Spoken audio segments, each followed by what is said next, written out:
For Creamer Media's Polity, I'm Sashnee Moodley. Researcher and analyst Professor Raymond Suttner joins me to discuss the Cabinet reshuffle and Zuma's future. Welcome, Professor. Thank you. Now, you warn in your article of the blurring of distinction between radical economic transformation and reckless spending in the aftermath of Gordon's dismissal. Should we fear this under the new finance minister? You know, it's not clear what is meant by radical economic transformation, but some of the people who appear to be what they call paid Twitter seem in their attacks on the Treasury related to this, to the need for radical economic transformation. Now, personally, I believe in radical economic transformation, but it's a very separate question from removing regulations on the disbursement of funds. The Minister of Finance and the Treasury have to observe that state monies and monies of state-owned entities are disbursed on the basis of the relevant legislation, whether it's the Public Finance Management Act or whatever the legislation is.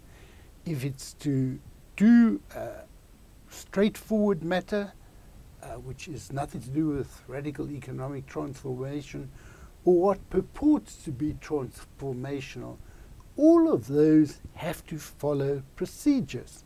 Because if they don't follow procedures, what happens, as has happened, is that money is diverted into private pockets, which ought to be used for transformation.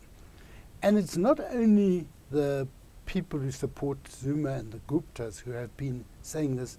Some people on the left have criticized the macroeconomic policy of Gordon and before him, and I also would have some criticisms of this idea that a low deficit and low inflation are the major issues, although now I think it is important, but I think in the time of Gear, we wanted a developmental transformational approach, and in that context, having some debt is important in order to fund new production, job-creating production, and so forth.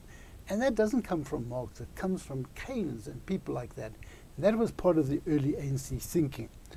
So what I'm concerned about is when the new minister was appointed, one of the first things he said was that the Treasury must be involved in radical economic transformation, this, that, and the other. Meanwhile, he actually knew that there had been a downgrade.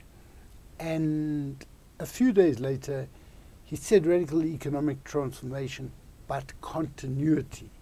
Now, I don't know what he means by radical economic transformation. If there's continuity in safeguarding the fiscus from irregularity, that would be very good.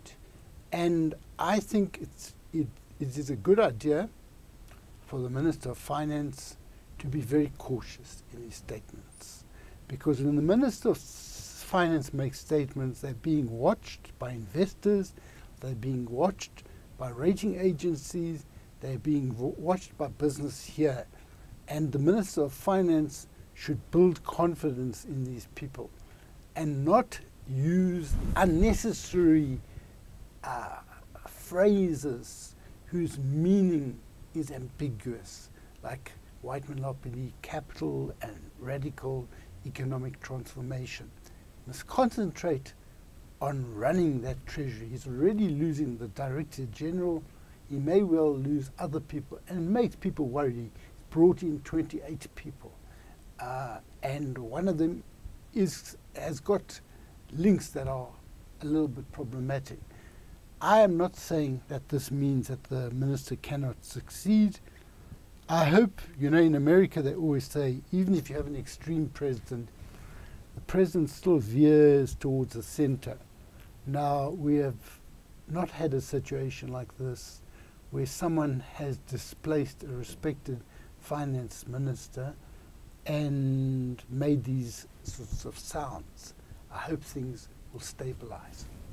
Since writing your article, it seems less likely that Zuma will fall. You know, when I wrote the article, 3 of the top officials, Ramaphosa, Mantashe and Zweli Mkhize, had criticized the way in which they were informed about the cabinet changes. They had criticized the fact that they were presented with a list that came from elsewhere. They were not consulted, they were not asked for the input. And the implication of that list that came from elsewhere is that it probably came from the Guptas, because when there are lists that have an unknown source, people nowadays relate it to state capture. Now, since that moment, there was a National Working Committee meeting, and Mantashe made a statement saying that they were wrong to have come out publicly and it will never happen again. Now, he also said it was explained to them that the intelligence report that they had been shown was not the only reason for the removal of Gordhan, and that there was a breakdown of the relationship between the minister and the president. Now, there was no mention made about the list. So what I find a little bit problematic is that in the interests of what is called collective leadership, they have more or less had to recant on what they did, and there is no explanation about that list that they were presented. So that is problematic. But I mean, those are not the only signs of opposition to the president. The levels of opposition that are being manifested at the moment are quite significant. I don't know what is going to happen today with the marches. I think that there is a high level of dissatisfaction, and it may well be the ANC will still vote in favor of Zuma in a vote of no confidence. But that does not mean that there is not a seething within. There's a sense that they are being tainted with whatever Zuma does, and people must be asking them, are you going to stay? Are you going to do this? Are you going to do that? So that I think that Zuma's position has weakened a lot in recent weeks, but whether it means he will go now is unclear. There's a lot of things, a lot of public bodies, like the publicly known statements from business, from the ANC's Integrity Commission, a whole lot of others, which I think have a bearing, and clearly a lot of people don't have confidence. It was the case before, but I think it has heightened because already in this week since the dismissal, there's been not only the downgrading of the rating of the country, but also of the banks. And I don't think everyone understands yet, because it hasn't hit us yet.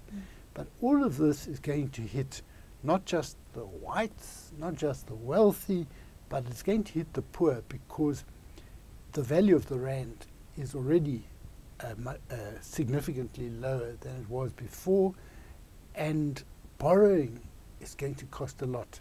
Someone said yesterday, it took us 17 years to move away from junk status, which we inherited from the apartheid regime. We only regained ordinary credit status in the year 2000, and now it has been squandered.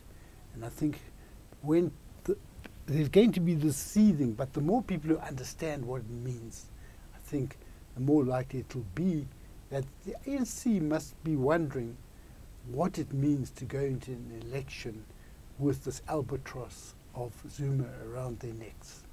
Thank you, Professor. Thank you. That was Professor Raymond Suttner speaking to Creamer Media's Polity about the cabinet reshuffle and Zuma's future.